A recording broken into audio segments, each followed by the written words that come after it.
The sun burned mercilessly over the alien city, turning the ground into cracked lines of white dust. The air shimmered with heat, and every living creature moved slowly, saving their strength. Water was rare here, rarer than gold. Most of it was stored in the guarded tanks in the center of the city. Only the rich and powerful could drink whenever they wished.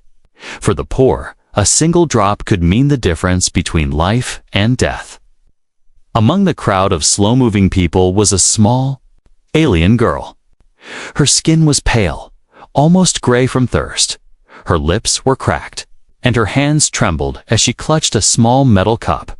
Her large eyes darted from shadow to shadow. Watching the guards who stood near the water tank, she knew the law. No one could take water without paying, and she had nothing to pay with. The girl had been without water for 2 days. Her throat burned and her head spun. Every step felt heavier than the last. But in her mind, one thought repeated again and again: if I don't drink now, I will die. She waited until the guards looked away. Then she moved, quick and quiet. Her bare feet barely made a sound on the hot stone. The tank loomed before her, a towering cylinder of silver metal. Cold drops of condensation rolled down its side, teasing her dry tongue. She reached for the tap with shaking fingers. Just one cup, that was all she wanted. She turned it slowly, and a thin stream of clear water began to fall into her cup. Her heart raced as the cup filled halfway, but then a deep alarm blared. Across the square, the ground vibrated under her feet. She froze, her cup trembling in her hands. From the corners of the square, armored alien guards rushed toward her. Their eyes burned with anger. One of them grabbed her by the arm and yanked her forward. The cup of water fell, spilling onto the dust. She tried to speak, but her throat was too dry to make a sound. The crowd began to gather, whispering in excitement. They knew what was about to happen. The law was clear. Stealing water meant losing the arm that took it. The guards dragged her toward the execution platform. The hot metal surface burned her knees as they forced her down.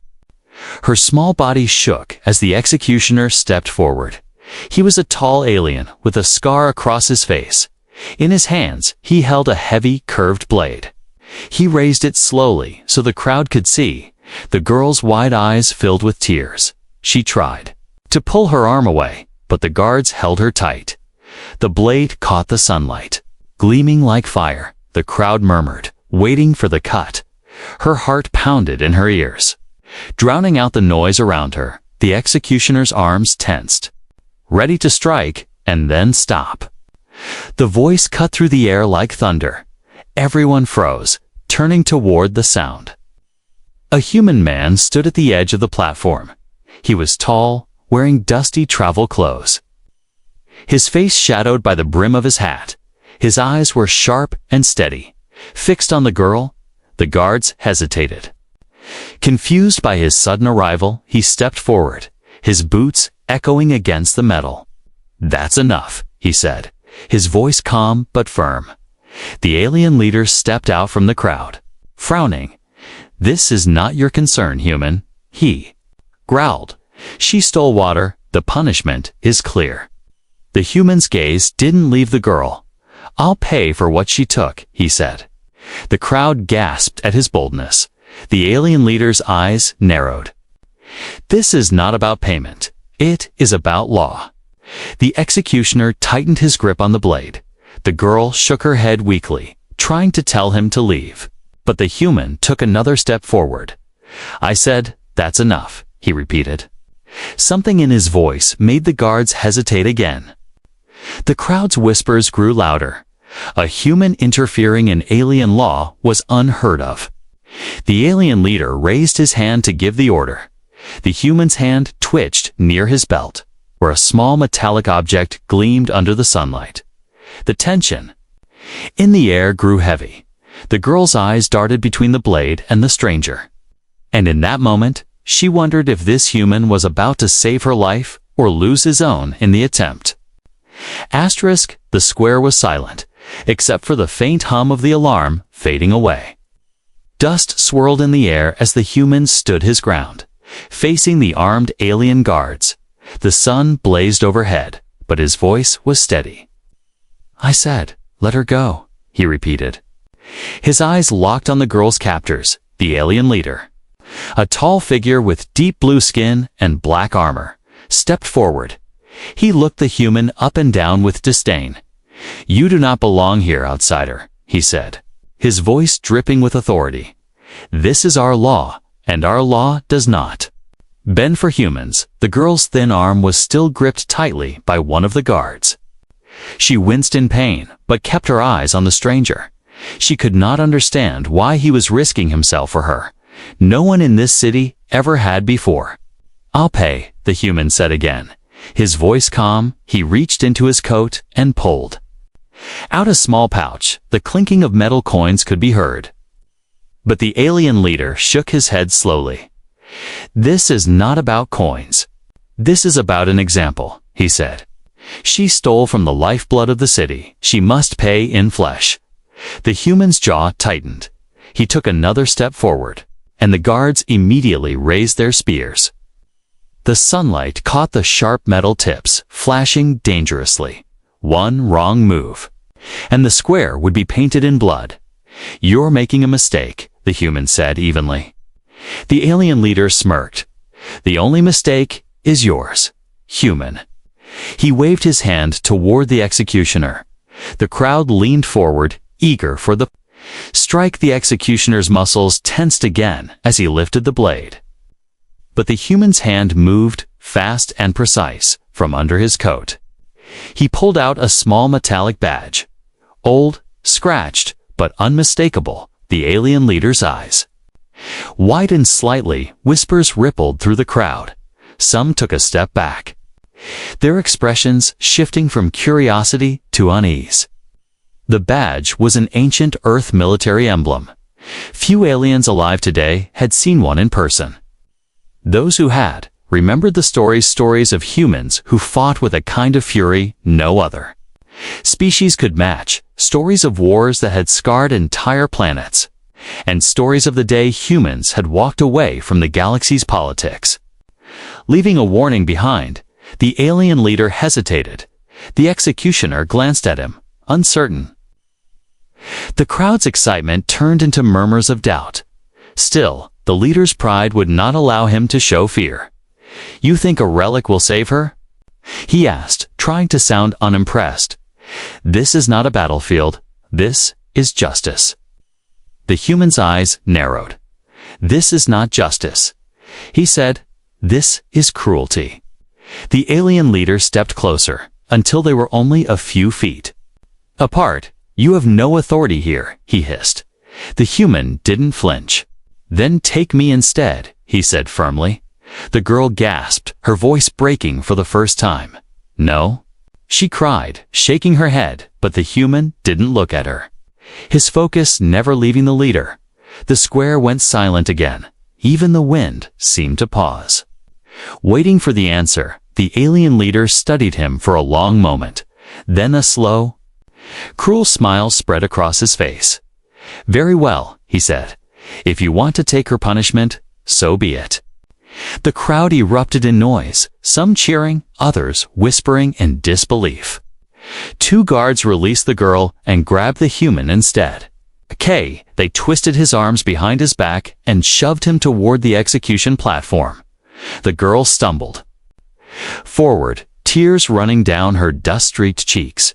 She tried to grab his arm, but a guard shoved her back into the crowd. The human knelt on the hot metal platform. The executioner stepped forward again, this time looking less sure of himself. The alien leader gestured for him to proceed. The human glanced over his shoulder at the girl. "Don't be afraid," he said quietly. The blade was raised high into the sunlight. The crowd's roar grew louder, and just as the executioner began to bring it down, the human's voice rang out sharp as steel. "You'll regret this," he said. And his hand moved toward his belt, where something small and dangerous gleamed.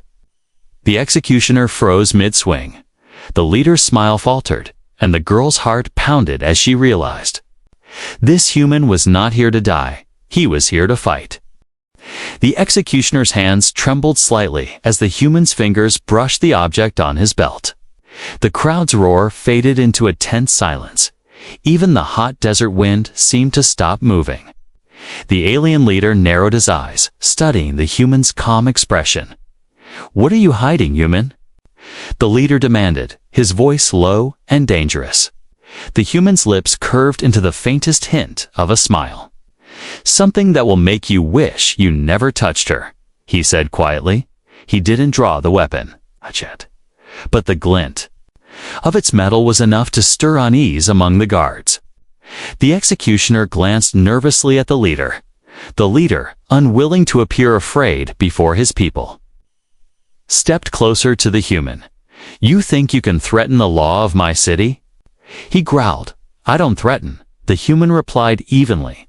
"I offer choices." The girl, still trapped at the edge of the crowd, shook her head desperately. She had never seen anyone talk to the leader like this and live. Her heart pounded as she thought about what would happen if the human failed. The leader folded his arms, his pride unwilling to back down. "Very well," he said, after a long pause. "You wish to save the girl. Then you will take her punishment." The words were like ice in the air. The crowd erupted into gasps and shouts. Some laughed cruelly, others whispered in disbelief. The human didn't hesitate. "Done," he said simply. The leader raised a hand, and the guards yanked the human to his feet and dragged him to the execution platform. The girl cried out, pushing forward through the crowd. "Stop! You can't!" she shouted. Her voice cracked, but no one listened. The human was forced to his knees. The sun beat down on his back, making sweat drip into his eyes. The executioner stepped forward again, lifting the heavy curved blade. Its polished edge caught the light, sending a flash into the crowd. The air was thick with anticipation. Every eye in the square was fixed on the human. The leader's voice rang out. "Let all see what happens to those who break our laws and those who protect them." The executioner's arms tensed, ready to swing, but just before the blade fell, the human spoke. "Remember this moment," he said, his voice calm, "because it will be the last time you raise a blade over the weak." Then his hand moved. Lightning fast from his belt, he pulled the object, not a weapon in the traditional sense. It was a compact Earth military device, black with faded markings. The executioner froze mid-swing. Staring at it with wide eyes, the leader's face hardened. But there was a flicker of recognition. "This city has forgotten," the human said, standing slowly. "Forgotten what humans can do." He pressed a small button on the device, and a low, humming sound filled the air. A pulse of blue light rippled outward from it. The guards stumbled back, their weapons buzzing as if struck by invisible electricity. The executioner dropped his blade, clutching his hands in shock. The crowd erupted into panic. Some ran, others stared in awe. The leader barked orders, but his voice was drowned out by the rising fear. The human turned toward the girl, holding out a hand. "Come on," he said firmly. She didn't hesitate. She ran to him, grabbing his hand tightly. The guards tried to block their path, but each one who came too close staggered back as the device pulsed again. The human pushed forward, guiding the girl through the chaos.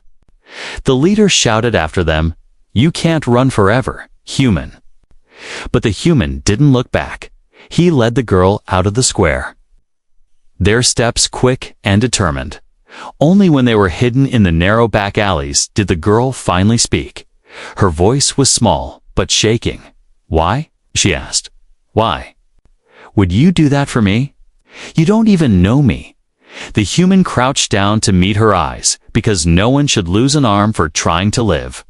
He said. Her lips trembled, and for a moment she couldn't speak. The sound of shouts and running feet echoed in the distance. The leader's men were already searching. The human glanced toward the rooftops and then back to her. "We need to move," he said.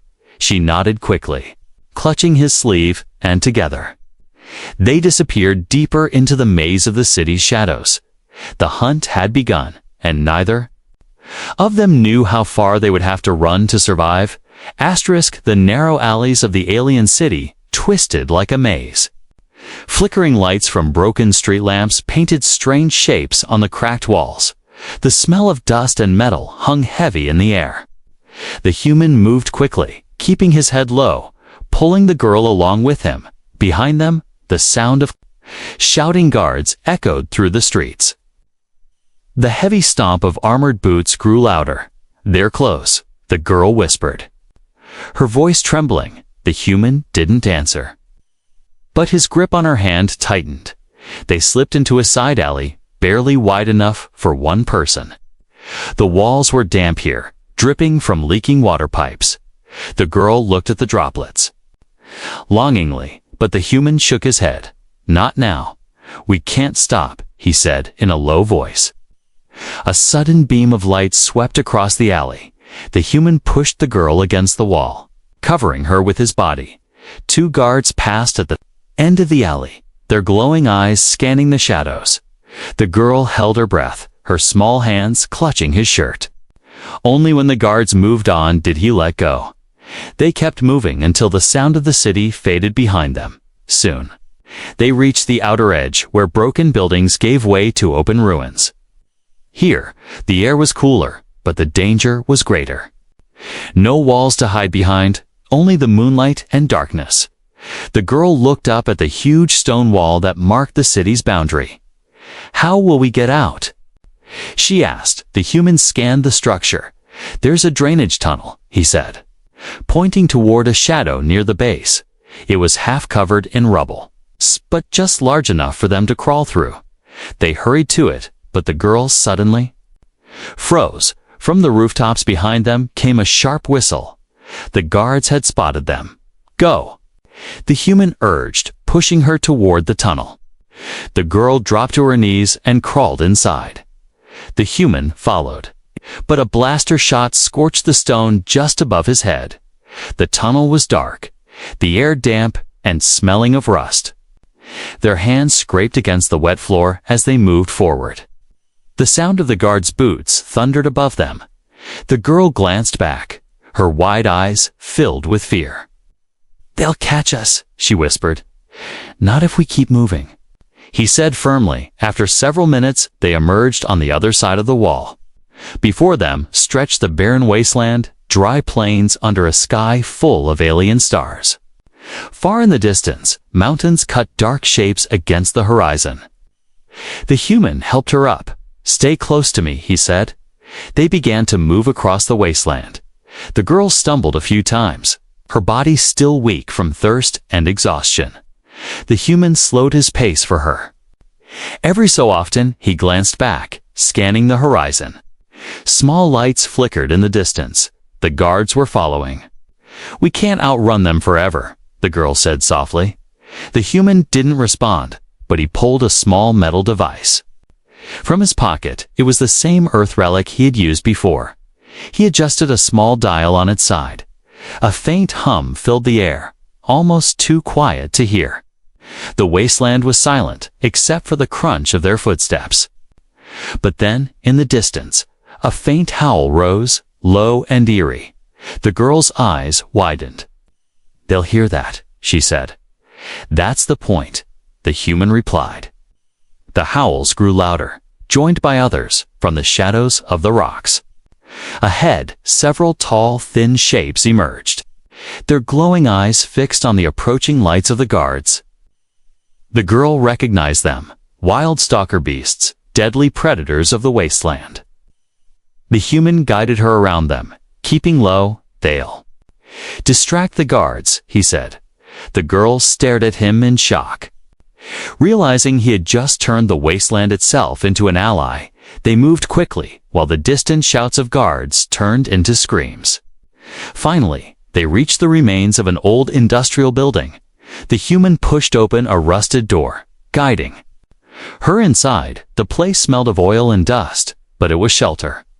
He closed the door quietly and leaned against it, listening. Only the wind whistled through the broken walls now.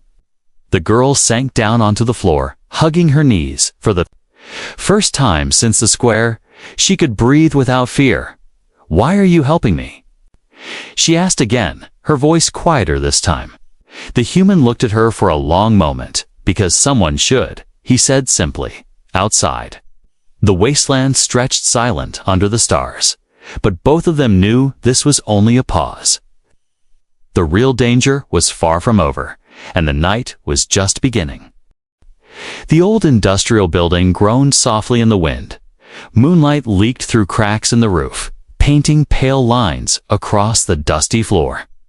The human sat with his back against a wall, his breathing steady. The girl sat across from him, hugging. Her knees, her large alien eyes still filled with unease. For a long time, neither of them spoke. The only sound was the distant howl of a stalker beast far out in the wasteland. Finally, the girl broke the silence. "They won't stop," she whispered. "They'll keep hunting us until..." Her voice faltered. "The humans' gaze didn't waver until we're far enough that they can't find us." He finished for her. The girl's lips pressed into a thin line. "Why?" she asked again. "Why risk so much for me?" "I'm nothing." The human shook his head slowly. "You're not nothing," he said, his voice calm but firm. "You're alive, and that's reason enough." The girl lowered her gaze, unsure how to respond. She had never heard words like that before. In her world, no one did anything unless they wanted something in return. She studied the human's face. There was no greed there, no cruelty, only a strange, quiet determination. After a pause, she reached into the folds of her worn clothes. Her thin fingers closed around a small metal flask. She held it out to him. "This is what I took," she said softly. "The water I stole." The human stared at the flask, but didn't take it. "Keep it," he said. "You need it more than..." "I do." The girl's eyes filled with tears. "You don't understand," she whispered. This cost me everything." She looked away as her voice broke. "My family. They died in the drought," she continued, her words halting. "My mother tried to find water, but she never came back. My father, he was taken by raiders." Her hands trembled as she held the flask tighter. "I've been alone since then, stealing, hiding. I thought today would be the end." The human listened without interrupting. He could see the pain in her eyes, the kind that never truly left when she looked back at him. Her voice was barely a whisper. Why would a human care about an alien thief? He leaned forward slightly. "Because once, a long time ago, I was the one stealing water," he said, her eyes widened in surprise. "I grew up in a place not so different from this." He continued, "Same heat, same thirst, same cruel laws. I know what it's like to watch someone you care about die just because they couldn't pay for a drink." His words hung heavy in the still air. The girl looked down at the flask again, then slowly unscrewed the cap. She took a small sip, her parched throat aching with relief.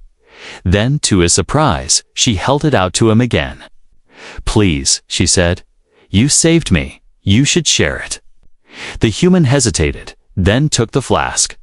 The water was warm, but it felt like life itself. He took a single sip and handed it back.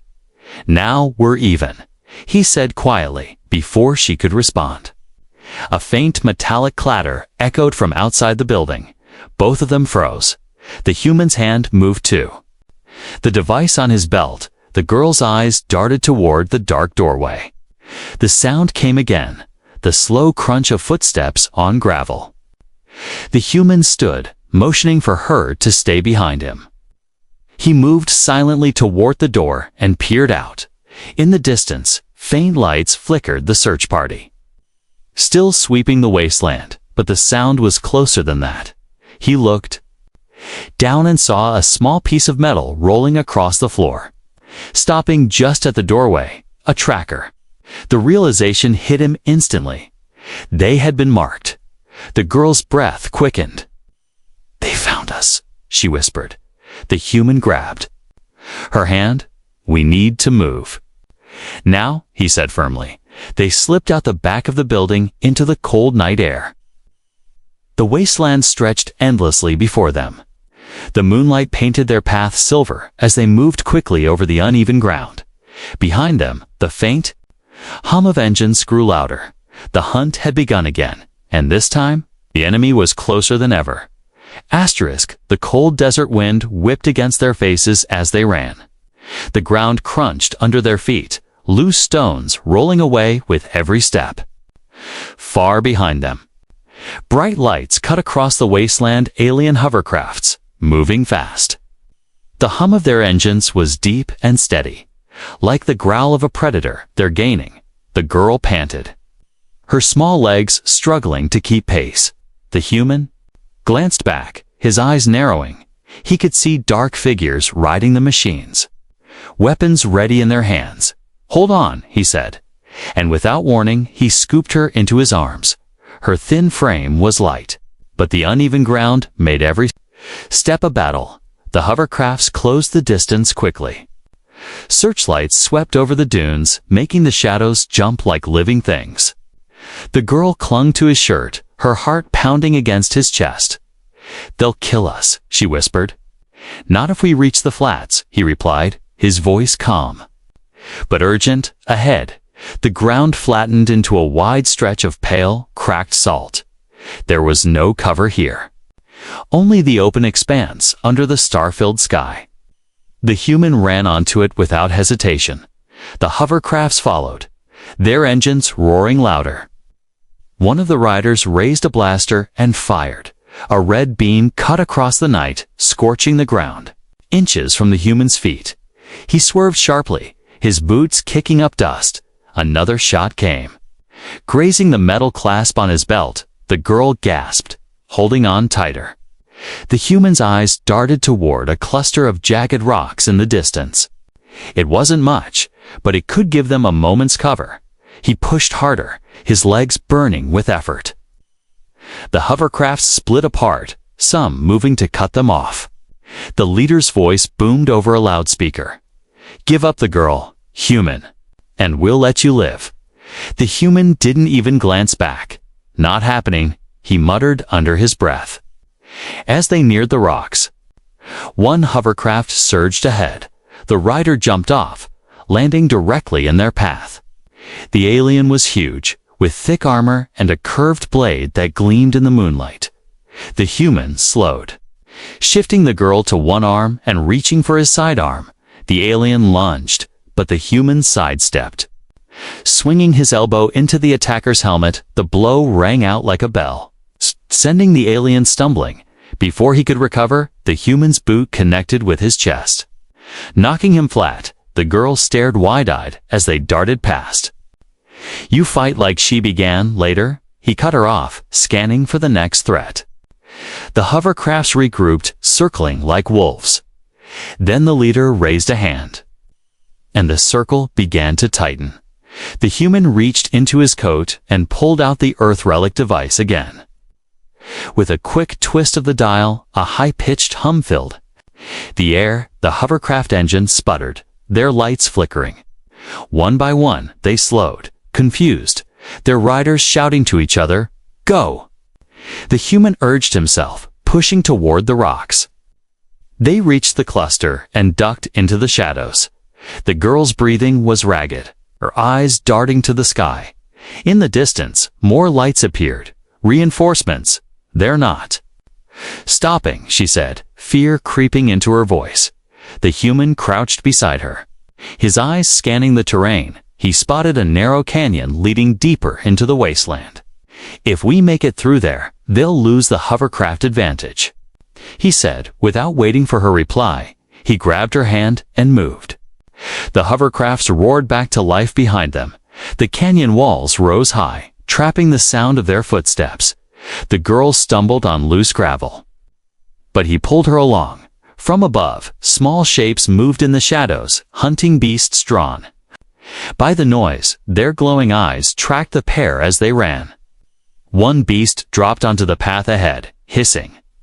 The human didn't slow. He grabbed a handful of sand and flung it into its eyes. The creature screeched and leaped aside. The canyon twisted sharply, and the roar of the engines faded slightly. They were outpacing the hovercrafts now, but the human knew they wouldn't be safe for long. He could already see faint light ahead. The canyon's exit, we're almost there, he said. The girl's legs trembled, but she kept moving. As they burst out of the canyon, a vast, dark plain stretched before them in the center. The ruins of an old facility rose from the ground like a skeleton. That's where we're going, the human said. The girl didn't ask why. She just followed. Behind them, the hunters were still coming. And the night was far from over.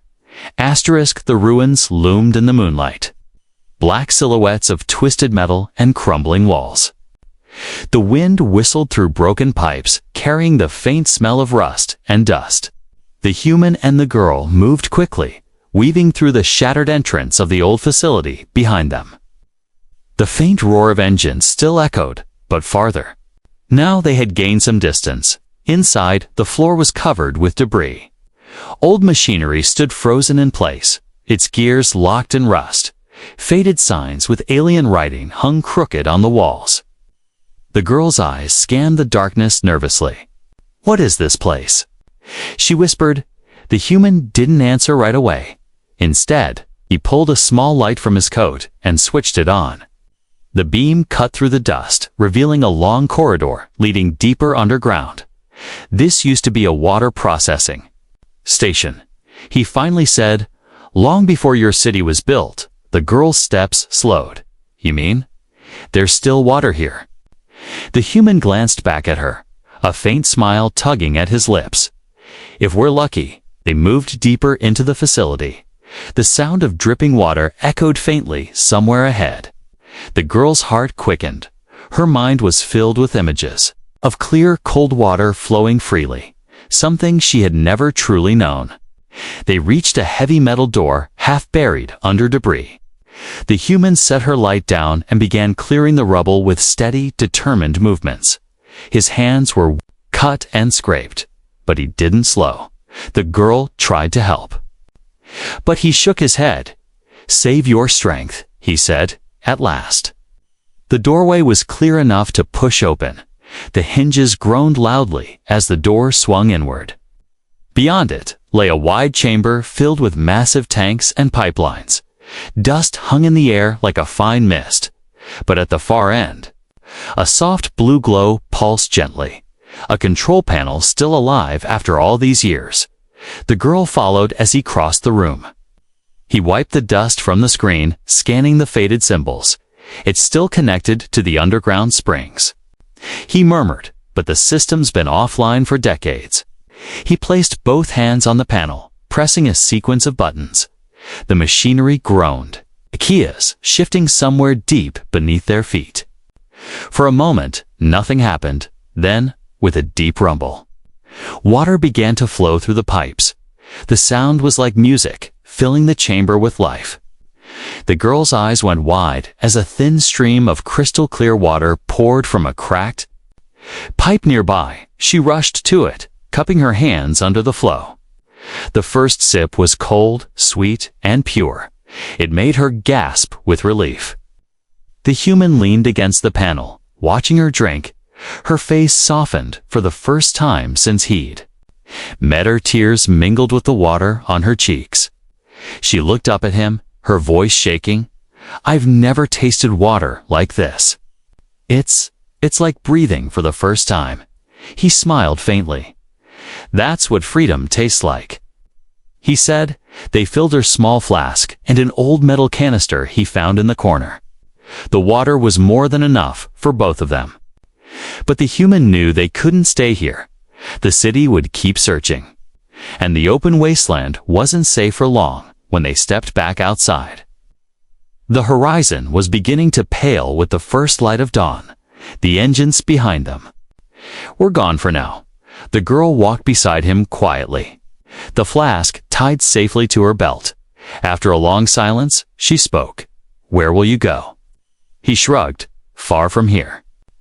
"There are places in the galaxy where laws aren't written to crush the weak." She hesitated before asking the next question. "Can I come with you?" He stopped walking, looking down at her. "You don't owe me anything," he said. Her eyes met his. "Steady now. Maybe not. But you're the first person who ever saw me as more than a thief," she said softly. "You're the first friend I've ever had." The wind picked up, carrying the scent of fresh water from the facility behind them. The human glanced back. Once, then forward again. "All right," he said. "Then we travel together." The girl's lips curved into a small but real smile for the first time in years. She felt something other than hunger or fear. She felt hope. They walked on, toward the distant mountains, their shadows long in the rising sun behind them. The ancient water station kept flowing, and somewhere, far back in the city, they had left behind. Whispers of the humans' defiance began to spread. It was the beginning of a new story, one of a girl who had nothing but a stolen flask, and a human who gave her the one thing worth more than water: a chance at life.